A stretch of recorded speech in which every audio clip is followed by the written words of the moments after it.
देखिए, सवाल है रॉलेट एक्ट क्या था। ये भारत में अंग्रेजों के द्वारा लाया गया एक काला कानून था। इसका मुख्य उद्देश्य क्या था? आंदोलन को दबाना या कुचलना।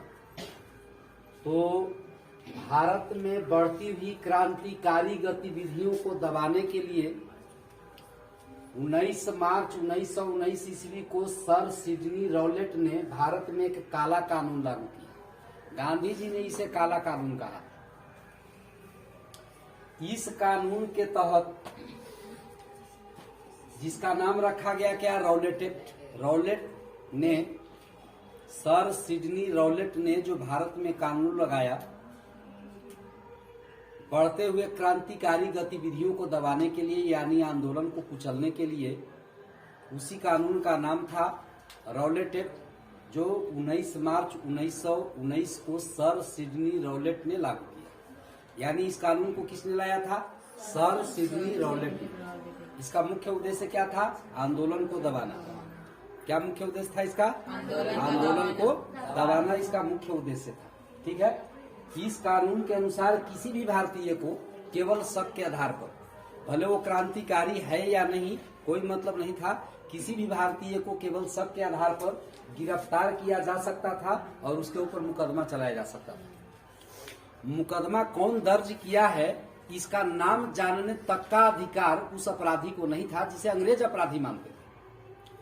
अंग्रेज सिपाही जिसको गिरफ्तार करते थे, तो गिरफ्तार हुआ व्यक्ति को यह जानने का भी अधिकार नहीं था कि हमारे ऊपर मुकदमा किसने किया है, केस किसने किया है।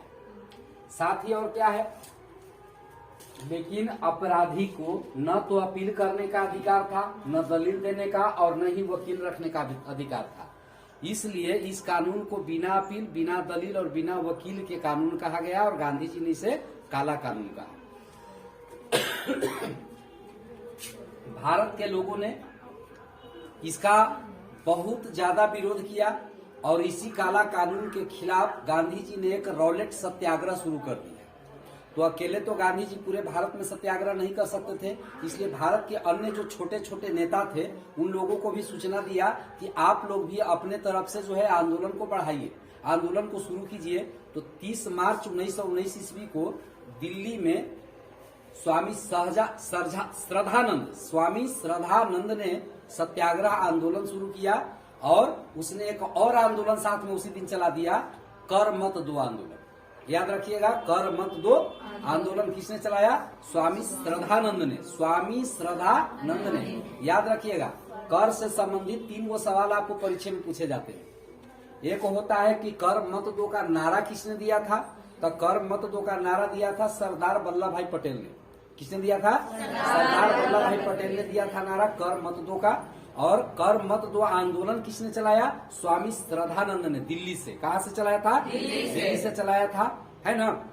और एक और नारा इस पर आता है, अमेरिका के स्वतंत्रता संग्राम का एक नारा था कि प्रतिनिधित्व नहीं तो कर नहीं।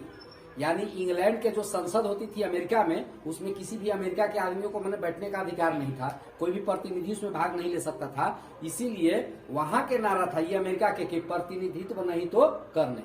ये एक नया सवाल बनती है। दूसरा सवाल बनता है, तो अब यहाँ पर देखिए रॉलेट एक्ट के परिणाम क्या हुआ कि इस एक्ट के तहत जो है, जब रॉलेट सत्याग्रह चालू हो गया तो 9 अप्रैल 1919 ईस्वी को डॉक्टर सत्यपाल और सैफुद्दीन किचलू को, जो पंजाब के एक बहुत बड़े आंदोलनकारी क्रांतिकारी थे, बहुत बड़े नेता थे, उनको गिरफ्तार कर लिया गया 9 अप्रैल 1919 ईस्वी को। जिसके विरोध में, और रॉलेट एक्ट यानी कि काला कानून के विरोध में, जालियांवाला बाग में 13 अप्रैल 1919 ईस्वी को बैसाखी के दिन, मतलब पंजाब में बैसाखी का एक त्योहार मनाया जाता है, प्रत्येक वर्ष मनाया जाता है, आज भी मनाया जाता है।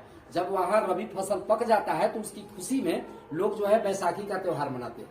तो 13 अप्रैल 1919 ईस्वी के दिन बैसाखी का त्योहार था।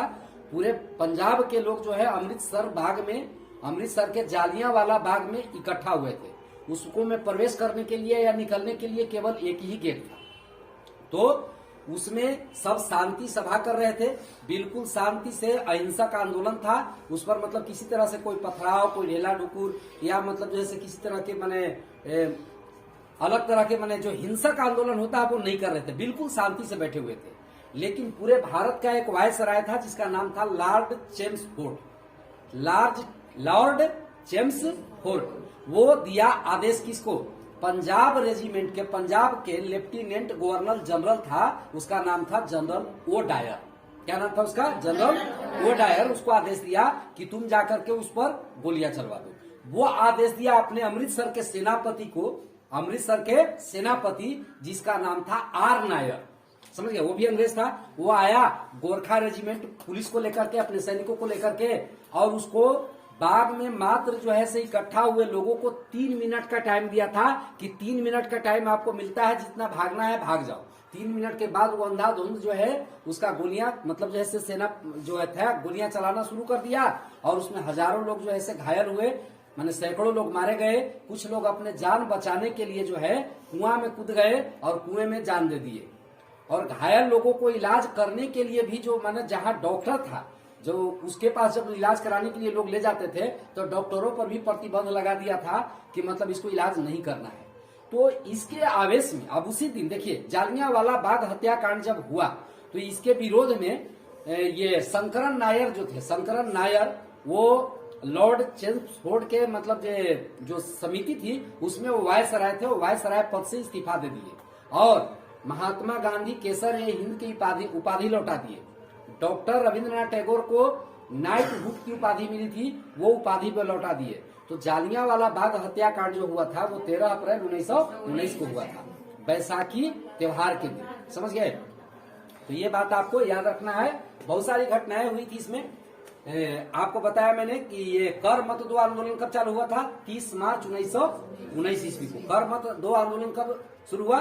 30 मार्च 1919 को। किसने किया था? स्वामी श्रद्धानंद ने। किसने किया था?